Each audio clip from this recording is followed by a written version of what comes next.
अच्छा, chapter 8 is waves का chapter, ठीक है। ये थोड़ा सा लेंथी इसलिए बिकॉज इन्फॉर्मेशन हैवी है, but it is again generally आसान ही, मुझे तो आसान ही लगता है, बिकॉज ये this is a chapter that coincides with A levels and FSc वाले बच्चे। तो ये जो है ना, ये एक ऐसा चैप्टर है जो कि दोनों ब्रांचेस ऑफ जो है ना एकेडेमिया को, दोनों जो है ना उनको दोनों को सूट करता है ये चैप्टर, ठीक है। वेव्स हमारे पास दो तरह की होती हैं। एक होती है आपकी मैकेनिकल वेव वो होती हैं विच रिक्वायर अ मीडियम, ठीक है, मीडियम। और एक वो होती है electromagnetic waves which need no medium, ठीक है। आपकी जो मीडियम वाली वेव्स हैं, ठीक है, उसके अंदर आपकी साउंड वेव्स आ जाती हैं, ठीक है, आपकी स्ट्रिंग वेव्स आ जाती हैं, ठीक है। और अगर हम एक और स्टेप फर्दर लेके जाएं तो वाटर वेव्स आ जाती हैं। नो मीडियम के अंदर आपकी रेडियो वेव्स, ठीक है, रेडियो वेव हो गई, हीट वेव हो गई, ठीक है, या लाइट वेव हो गई।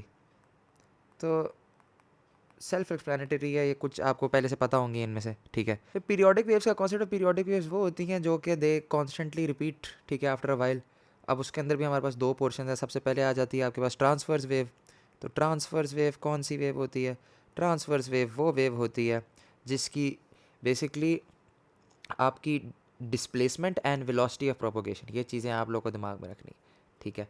पार्टिकल की जो मूवमेंट है, ठीक है, पार्टिकल की vibration is upwards and downwards, ठीक है। बट जो उसकी मूवमेंट है, जो वेलोसिटीज़ के साथ वो मूव कर रहा है, ठीक है, the velocity of propagation it is perpendicular, ये 90 डिग्री का एंगल बन रहा है, ठीक है। तो ट्रांसवर्स वेव के अंदर आपकी vibration is perpendicular to the direction of propagation, जिस डायरेक्शन में वो मूव कर रहा है, ठीक है।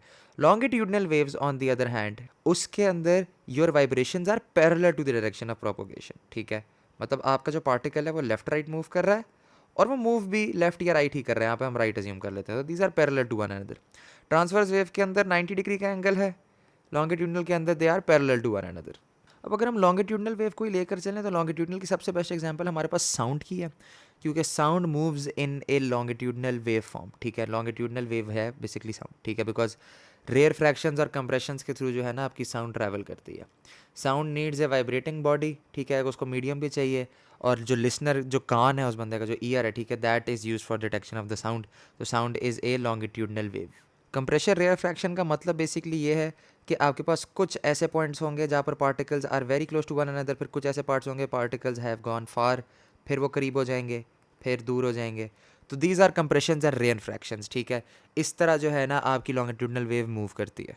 अब अगर हम लोग प्रिंसिपल ऑफ सुपरपोजिशन को डिस्कस करें तो principle of superposition basically state ये कर रहा है कि अगर दो कोई सी भी वेव्स हों, ठीक है, वो एक मीडियम को साइमल्टेनियसली एंटर करती हैं, ठीक है, या एक ऐसे पॉइंट पे पहुंचती हैं which is the same for both in the medium, ठीक है, तो जो रिजल्टेंट डिस्प्लेसमेंट होगा, ठीक है, फॉर इंस्टेंस यहाँ से एक वेव आ रही है, यहाँ से एक वेव आ रही है, this is a common point where they meet, ठीक है।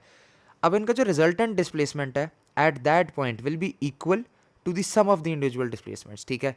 ये बेसिकली हम लोगों ने पीछे जो रेजोनेंस की बात की थी, ठीक है, सुपरपोजिशन भी हमारा प्रिंसिपल यही सजेस्ट यही कर रहा है कि जो उनका एम्पलीट्यूड है, ठीक है, that is equal to the sum of the individual amplitude of every wave. Interference का भी यही कॉन्सेप्ट है। इंटरफेरेंस बेसिकली सजेस्ट यही करता है कि अगर आपकी दो वेव्स हैं, उनकी फ्रीक्वेंसी सेम है, they are travelling in the same direction, तो फिर उसको इंटरफेरेंस बोलेंगे।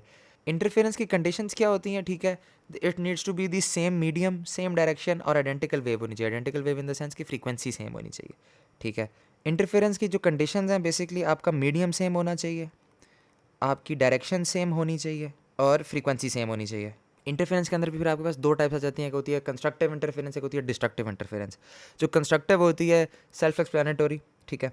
जो कंस्ट्रक्टिव होती है, कंस्ट्रक्टिव के अंदर आपकी दोनों जो वेव्स हैं वो एक दूसरे को री करती है। री का मतलब है कि it will result in A louder sound, ठीक है। तो कंस्ट्रक्टिव यानी लाउडर, ठीक है, डिस्ट्रक्टिव यानी वीकर साउंड, ठीक है, बिकॉज वो एक दूसरे को कैंसिल आउट करें। कैंसिल आउट अगर नहीं भी कर रही, ठीक है, तो एक दूसरे की आवाज़ को या एक दूसरे के एम्पलीट्यूड को डिक्रीज़ करेंगे, एक दूसरे को मतलब जो है ना नलिफाई करने की कोशिश करेंगे।